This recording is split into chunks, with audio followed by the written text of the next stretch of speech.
On the morning of January 5, 1943, 18 miles south of Cape Hunter off Guadalcanal, the sea was calm and silver under a rising sun as Lieutenant Red Cochran stood at the aft 5-inch/38 caliber battery aboard the light cruiser USS Helena, his crew still shaking off the fatigue of general quarters after the night's bombardment of Japanese positions around Munda.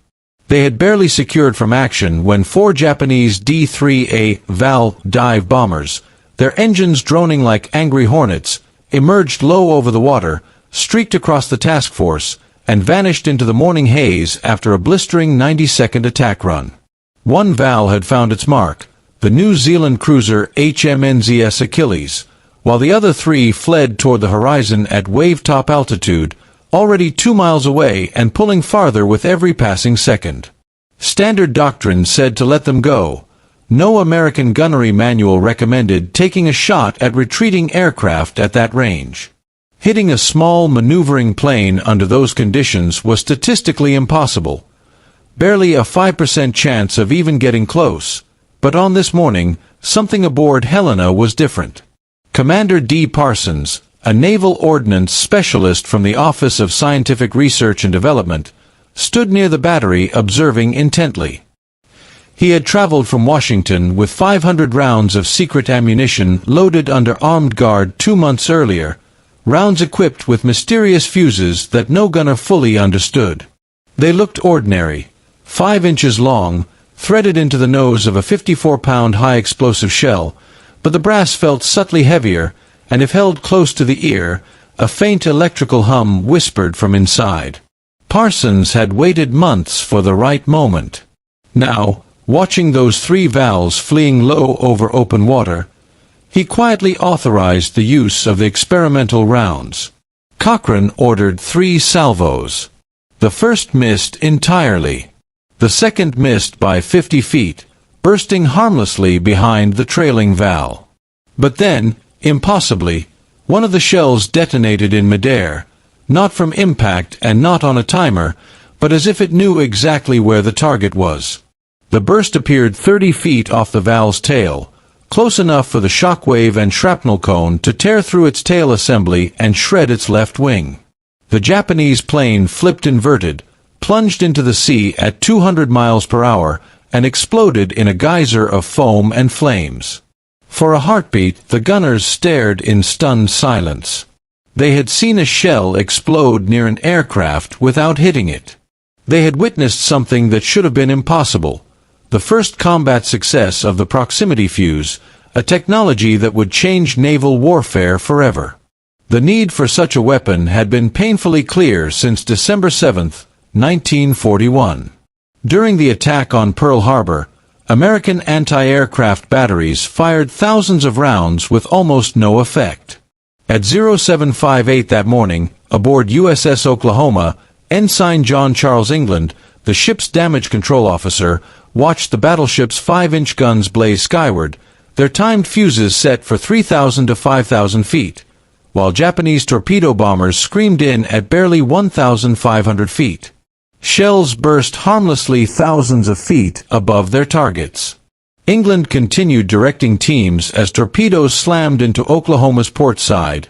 One hit, then another, each blast tearing open steel until water rushed in unchecked. As the ship listed further and men slid across the tilted deck, England kept sending sailors to seal compartments and kept returning into the flooding interior to pull trapped men out. He saved at least 3 before Oklahoma finally rolled over, entombing him and 415 others. If American anti-aircraft fire had worked, maybe some of those torpedo planes would have been stopped before releasing their weapons. But timed fuses demanded perfection, perfect altitude estimates, perfect range calculations, perfect mechanical settings. In real combat, nothing was ever perfect. The math was merciless. A 5-inch shell with a contact fuse only worked if it hit an airplane, an almost impossible feat against a fast, weaving aircraft while a ship rolled on the ocean. Timed fuses were only slightly better. The gunner estimated altitude, spun a dial, and hoped the shell would explode near the target. But rangefinders jittered, radar was crude, fire control computers produced errors of 50 feet or more, and pilots jinked unpredictably. The result: shells burst hundreds of feet away, useless. During the Battle of the Eastern Solomons, USS Enterprise fired 1,200 rounds of 5-inch ammunition and shot down just 2 planes. Across the Pacific, Cavite Naval Yard, the dry-docked submarine USS Helena, the carriers Lexington and Yorktown, the story was the same: thousands of rounds, minimal kills, ships sunk, and sailors dead. Something had to change. The solution had begun quietly in August 1940 in Washington, where physicist Merle Tuve, a brilliant, stubborn innovator, accepted a task most engineers considered impossible: design a fuse that could sense a nearby aircraft and detonate automatically.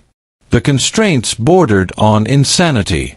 The entire device had to fit in a 5-inch shell nose, survive 20,000 gs of acceleration, withstand 25,000 revolutions per minute of spin, operate in extreme temperatures, contain a radio transmitter, a receiver, a miniature antenna, a detonator, and a battery, and still be simple enough to mass-produce by the hundreds of thousands. British and German scientists had already tried and failed. Radio tubes shattered under launch forces. Circuits snapped. Batteries leaked. Every attempt ended in failure. But Tuve's team, Section T, refused to quit. They partnered with Sylvania Electric to build a new generation of rugged miniature vacuum tubes. Thicker glass, tiny shock-mounted filaments, redesigned internal supports. Hundreds shattered during testing. Engineers fired tubes in centrifuges repeatedly until only a handful survived. Slowly, failure rates dropped from 90% to 10%. They created a reserve battery that activated only after firing, when a glass ampoule broke under G-force and released its electrolyte. They turned the fuse's brass casing into a functional antenna. They built 3 independent safety systems so the fuse could never arm accidentally. And they trained an army of women in factories across America to assemble these delicate electronic masterpieces, 130 components each, under strict secrecy rivaling the Manhattan Project. Every fuse was tested. Every failure dissected. By January 1943, they had 5,000 working units. Tests came next. At Dahlgren Proving Ground and over Chesapeake Bay, the Navy fired proximity-fused shells at radio-controlled drones. Planners expected days of troubleshooting.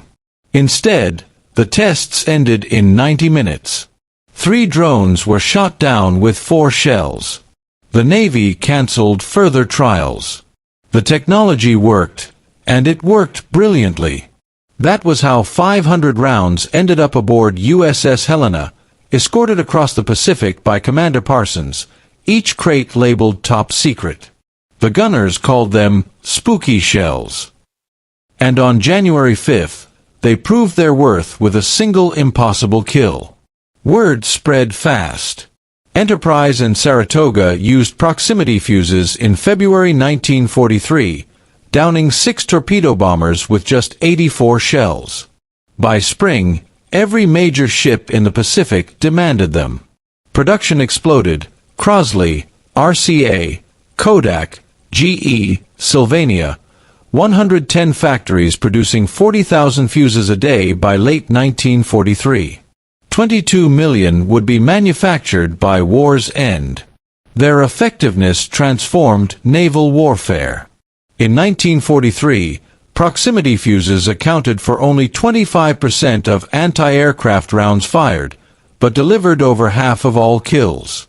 During the brutal Kamikaze attacks at Okinawa, ships with proximity-fused ammunition had a 70% higher survival rate.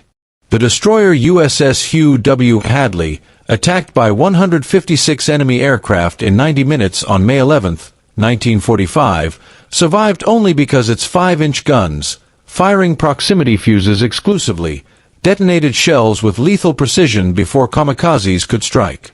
Even when German intelligence captured 20,000 of the fuses at Malmedy during the Battle of the Bulge and examined them, Their own procurement experts dismissed the technology as impossible. They believed vacuum tubes could not survive the forces involved. They filed the report away. No countermeasures were ever developed. By then, it was too late.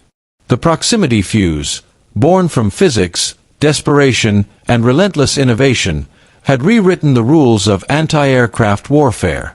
And it all began the moment Lieutenant Red Cochran watched an impossible mid-air explosion tear a fleeing dive bomber out of the sky, not with a lucky hit, but with a shell that could think.